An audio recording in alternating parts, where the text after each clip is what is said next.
السلام عليكم ورحمة الله وبركاته. حبايبي أحلى متابعين في الدنيا، ورجعنا لكم بعد الأجازة.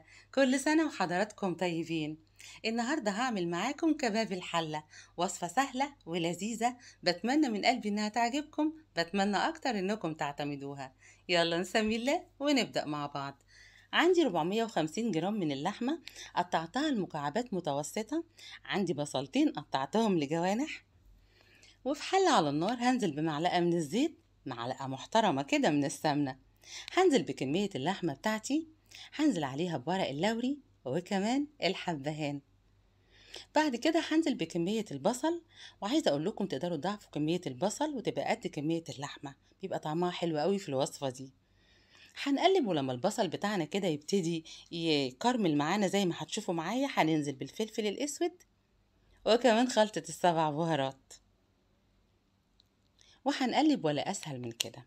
بعد غلوتين هننزل بالملح بتاعنا. أما بالنسبة للتسوية فهننزل بنص كوباية من المية، وكل ما تحتاج هننزل بنص كوباية لحد ما توصل معانا لمرحلة السوى. بعد كده هنقدمها. أنا قدمتها مع رز بالشعرية زي ما انتوا شايفين. الوصفة حلوة، بتمنى انها تعجبكم، بتمنى انكم تجربوها.